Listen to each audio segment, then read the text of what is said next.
Today we will talk about one of the Egyptian myths that has a very deep and strange wisdom. It is not just a story about gods. No, it is a story about danger, magic, and most importantly, the power of mercy when put to the toughest test. This story is the tale of Isis and the 7 scorpions. And this is the question that opens the whole story. What makes the greatest goddess in Egypt, Isis, be on the run in the delta swamps with only 7 scorpions for protection? The answer will take us on a journey full of excitement, danger, and an important lesson about humanity and compassion. The story begins with Isis at her weakest, not the powerful goddess we all know. No, she is a fleeing goddess, afraid and facing a danger that threatens her personally and the future of the throne she carries in her womb.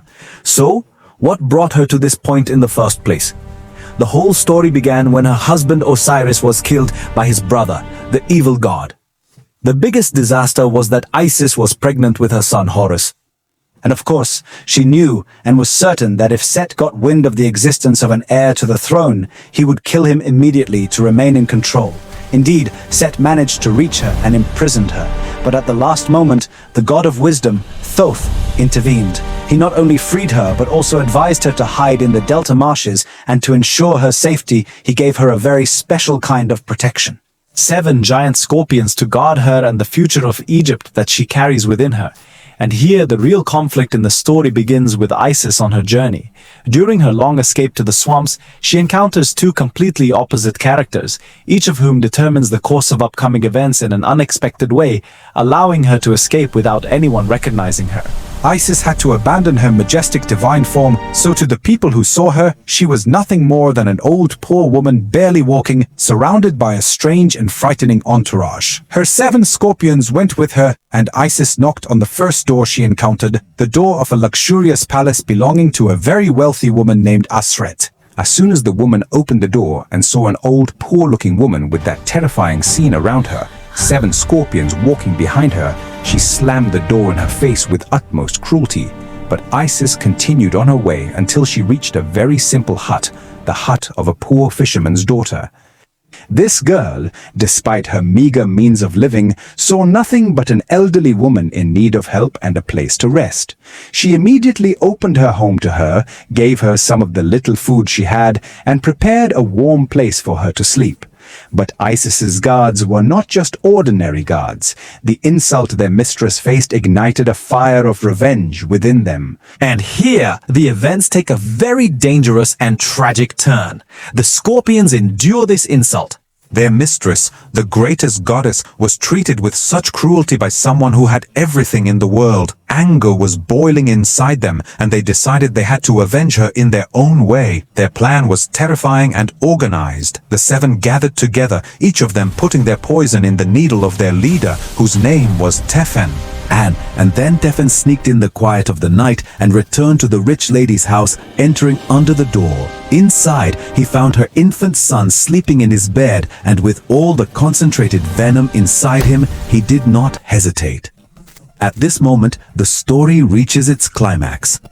Isis, who was trying to hide her power and identity, is forced to reveal herself and her immense magical ability. The sound of the distraught mother's scream reached Isis while she was in the poor girl's hut. And even though this woman was the one who had kicked her out a few hours ago, Isis's heart was filled with compassion. Perhaps not so much for the mother, ولكن ما ذنب الطفل الصغير؟ but for the innocent child who was dying without any fault. She couldn't leave him to suffer over a child. And here she revealed her true identity. With a divine, powerful voice, she began to chant her spell. O sky, Tefnen, come out of his body, for I am Isis, the greatest sorceress, the lady of the spell. This was the moment of declaring her true power to the world, and her magic was not just a command. No, these were very precise and powerful rituals. Isis began calling each of the 7 scorpions by name, and with each name she pronounced, she unraveled a part of the poison's power as if she were decoding the curse one by one, until she nullified the entire effect of the poison and restored life to the child. And when the child opened, I mean the rich lady. She realized the magnitude of the mistake she made. She didn't just expel a poor woman, she expelled a goddess. With genuine regret, she went and gathered all her wealth and gave it to the fisherman's daughter as a reward for her generosity that saved her son's life in the storm. Up to this point, the story might seem like just a moral tale. But in reality, this myth has much deeper dimensions in ancient Egyptian culture and religion. To understand this meaning, we first need to know who these scorpions represented. The 7 scorpions were an embodiment of the goddess, the scorpion goddess.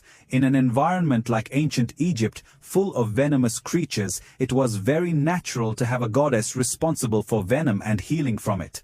At the same time, this power could kill and heal. Here, we understand that this story is much deeper. It symbolizes the duality of nature itself.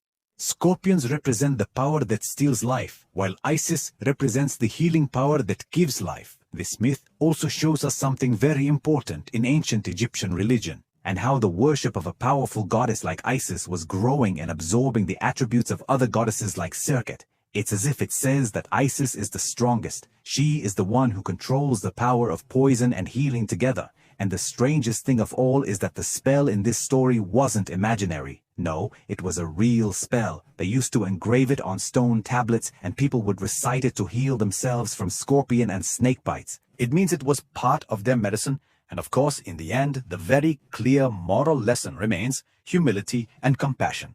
And that we should not be superficial and judge people by their appearance. In the end, this legend forces us to ask ourselves, in our world, which often judges people by their appearance and wealth, what lesson can we learn from the story of a disguised goddess, a hunter's daughter, and angry scorpions? Perhaps the most important lesson is that compassion is a greater and more enduring power than any poison in the world.